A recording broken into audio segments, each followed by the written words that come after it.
Hello friends, welcome again. मैं हूं अर्पित और आज हम जिस बहुत ही इंटरेस्टिंग पोएम की समरी और क्रिटिकल एनालिसिस डिस्कस करेंगे वो है विलियम शेक्सपियर की सोनेट 18, जिसे shall I compare thee to a summer's day नाम से भी जाना जाता है। तो आइए चलिए शुरू करते हैं और हमेशा की तरह शुरुआत करेंगे इसकी समरी से।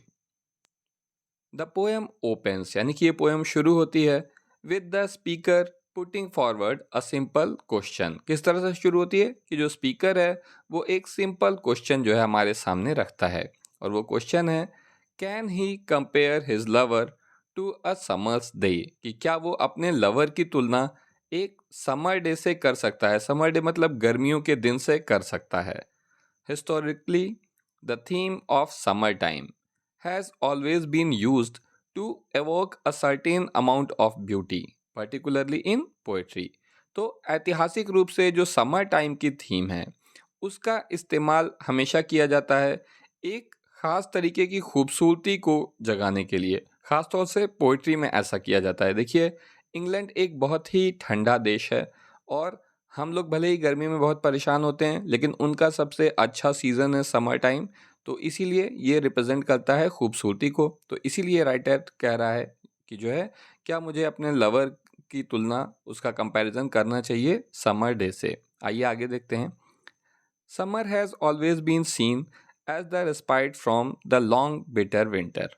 और जो है, जो समर होता है उसको किस रूप में देखा जाता है, उसे जो है एक किस्म की राहत की तरह देखा जाता है। राहत किस चीज़ से? Long bitter winter. क्योंकि जो वेस्टर्न कंट्रीज़ हैं, इंग्लैंड है, फ्रांस है, फ्रांस तो फिर भी उतना ठंडा नहीं है, लेकिन इंग्लैंड में बहुत ही ज़्यादा ठंड पड़ती है। तो ये कह रहे हैं कि समर को किस रूप में देखा जाता है? एक लॉन्ग और बिटर विंटर से राहत के रूप में समर को देखा जाता है। A growing period where the earth flourishes itself with flowers and with animals once more. तो ये एक ऐसा टाइम है, एक ऐसा ग्रोइंग पीरियड है जब धरती जो है एक बार फिर से क्या करती है, अपने आप को सजा लेती है फूलों से और एनिमल से। देखिए, ठंड में तो चारों ओर बर्फ ही बर्फ होती है, तो सारे पेड़ पौधे फूल वगैरह कुछ नहीं खिलते हैं। लेकिन गर्मियों में एक बार फिर से जो है फूल खिलने लगते हैं और बहुत सारे नए जानवर आ जाते हैं, जीव जंतु आ जाते हैं। तो इस तरह से कहते हैं कि धरती अपने आप को एक बार फिर से सजा लेती है। दस, तो इसलिए to compare his lover to a summer's day, अपने लवर की तुलना समर डे से करना।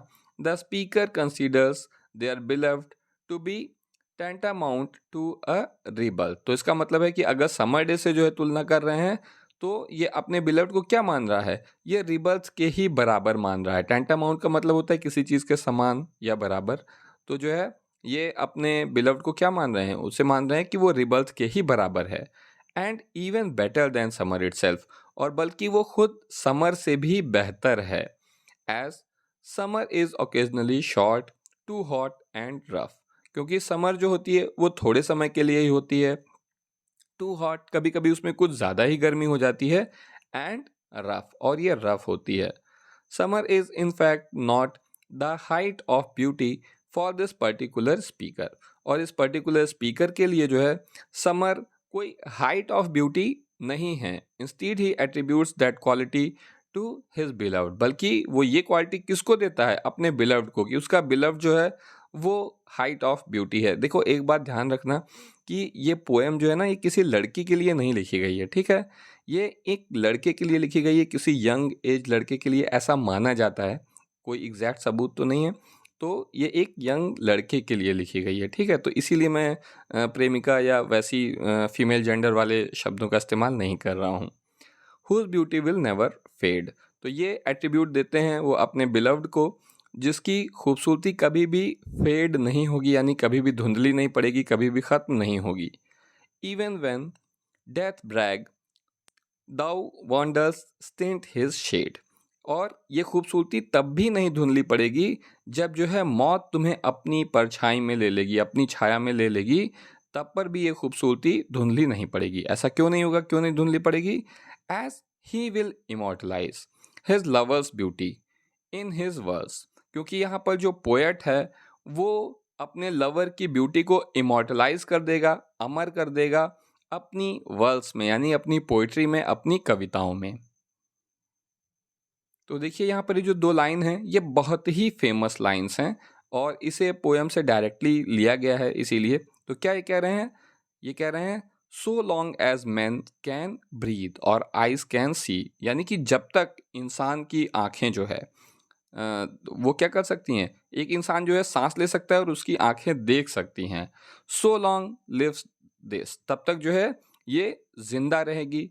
And this gives life to thee, और ये जो है तुम्हें भी ज़िंदगी देगी। तो ऐसा ही किसके लिए कह रहे हैं? ऐसा ही अपनी वर्ल्स के लिए कह रहे हैं कि जब तक जो है इंसान साँस लेगा, तो इंसान मतलब कोई एक पर्टिकुलर इंसान नहीं, ऑल ह्यूमन बीइंग की बात हो रही है कि जब तक इंसान जो है साँस लेते रहेंगे, जब तक उनकी आँखें देखती रहेंगी, तब तक जो है ये ज़िंदा रहेगी ये पोएट्री, और ये जीवन देगी तुम्हें भी। तुम्हें भी मतलब इनके लवर को ज़िंदगी देगी, क्योंकि उस पोएट्री में इसकी खूबसूरती की बात है तो वो भी ज़िंदा रहेगा।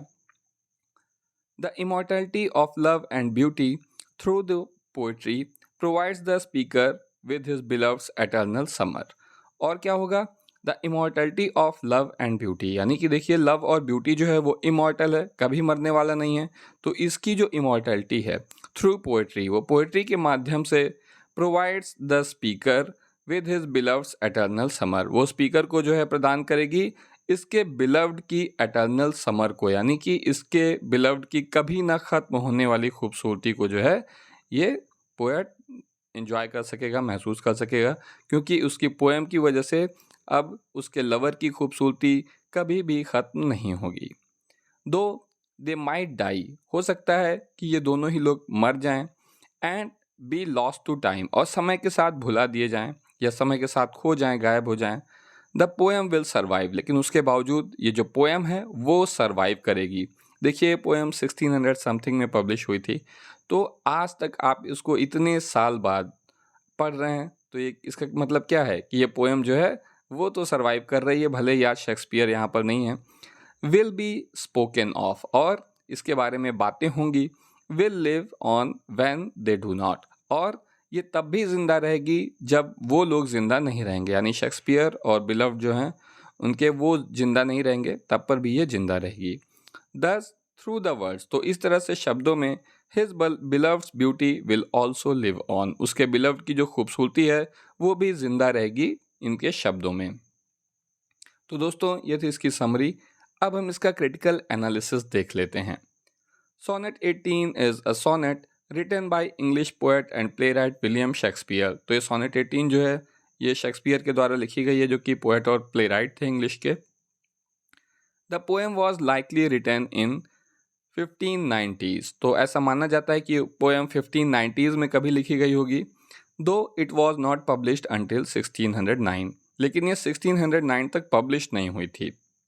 Like many of Shakespeare sonnet, यानी शेक्सपियर की बहुत सारी सोनेट्स की तरह the poem wrestles with the nature of beauty, ये पोएम भी जो है किस चीज़ से स्ट्रगल करती है, किस चीज़ के बारे में बात करती है, बताती है, किसे डिस्कस करती है? नेचर ऑफ ब्यूटी को, कि खूबसूरती क्या है, and with the capacity of poetry to represent that beauty, और साथ ही साथ पोइट्री कितनी कैपेबल है या पोइट्री की कितनी कैपेसिटी है उस ब्यूटी को रिप्रेजेंट करने की। Praising an anonymous person usually believe to be a young man, देखिए मैंने आपको पहले ही बताया था कि इसमें प्रेज कर रहे हैं किसी एनोनिमस पर्सन को, यानी जिसका नाम नहीं मालूम है, कोई किसी अनजान व्यक्ति को, जिसे कि आमतौर पर माना जा रहा है कि ये एक यंग मैन है। The poem tries out a number of cliched metaphor and similes, इस पोएम में ट्राई किया गया है, इस्तेमाल किया गया है कई जो है मेटाफर्स को और सिमलीज को। तो अब हम इसकी पोएम की फॉर्म देख लेते हैं। Sonnet 18 is a Shakespearean sonnet, तो जैसा कि नाम से ही है कि जो सोनेट 18 है वो क्या है, वो शेक्सपियरियन सोनेट है। Meaning it has 14 lines written in iambic pentameter, इसका मतलब ये है कि ये पोएम जो है 14 लाइन्स में लिखी गई है और आयम्बिक पेंटामीटर का इस्तेमाल किया गया है। And that follow a regular rhyme scheme, और ये पोएम एक रेगुलर राइम स्कीम को भी फॉलो करती है। This rhyme scheme can be divided into 3 quadrants followed by a couplet, देखिए यही जो है शेक्सपियरियन सोनेट की पहचान है। हर किस्म की सोनेट में 14 लाइन्स होती हैं, लेकिन शेक्सपियरियन सोनेट में 14 लाइन्स किस तरह से होती हैं कि इसमें जो है 3 क्वाड्रेंट्स होते हैं, यानी 3 लाइन के 3 स्टैंजा होते हैं 4 लाइन के, तो 4 तिहाई 12, 12 लाइन्स हो गई। और followed by A couplet. Couplet मतलब 2 लाइन के स्टैंजा को बोलते हैं कपलेट। तो उसके बाद 2 लाइन का जो है एक स्टैंजा होता है। तो इस तरह से टोटल 12 + 2 = 14 लाइन्स हो जाती हैं। तो ये राइम स्कीम इसकी क्या है, ये डिवाइडेड है 3 quadrants followed by a couplet, यानी कि इसमें जो है 3 क्वाड्रेंट्स हैं, 4 लाइन के 3 स्टैंजा हैं और 2 लाइन का एक स्टैंजा है आखिर में। अब इसका मीटर देख लेते हैं। Shakespeare writes sonnet 18 in iambic pentameter, यानी शेक्सपियर ने सोनेट 18 को एम्बिक पेंटामीटर में लिखा है। A meter he uses throughout his work in both poetry and plays. और ये वो मीटर है जिसका इस्तेमाल शेक्सपियर ने अपनी पोएट्री और अपने प्लेस दोनों में ही किया है। Shakespeare uses the metre so often because it mimic the way people actually talk. Shakespeare जो हैं उन्होंने इस मीटर का इस्तेमाल इसलिए किया है, या अक्सर वो इसका इस्तेमाल इसलिए करते हैं क्योंकि ये उसी तरह से सुनाई देता है जैसे कि लोग आम बोलचाल की भाषा में बोलते हैं। ठीक है। देखिए मैंने जो है एम्बिक पेंटामीटर पे एक अलग से वीडियो बनाया है। अगर आप इसको ज़्यादा डिटेल में समझना चाहते हैं एम्बिक पेंटामीटर को, तो जो है आप उस वीडियो को देख सकते हैं।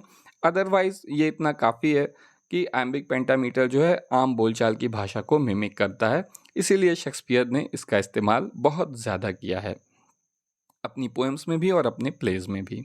अब हम इस पोएम की राइम स्कीम डिस्कस कर लेते हैं। Sonnet 18 observes the traditional rhyme scheme of the Shakespearean sonnet, यानी कि सोनेट 18 में जो है शेक्सपियरियन सोनेट की ट्रेडिशनल राइम स्कीम का इस्तेमाल है। और ये राइम स्कीम क्या है, देखिए आपके स्क्रीन पर है। AB CD CD EF EF G. तो दोस्तों ये थी आपकी सोनेट 18। उम्मीद है कि आपको अच्छी तरह से समझ आ गई होगी, एग्जाम में आप इसे अच्छे तरह से लिख सकेंगे। आज के लिए बस इतना ही। Thank you. एक गुड न्यूज़ ये है कि अब अपने चैनल पर ग्रेजुएशन और पोस्ट ग्रेजुएशन यानी कि BA और MA का कंप्लीट कोर्स अवेलेबल है। अगर आप ये वीडियोस चाहते हैं तो नीचे दिए गए नंबर पर कांटेक्ट कर सकते हैं।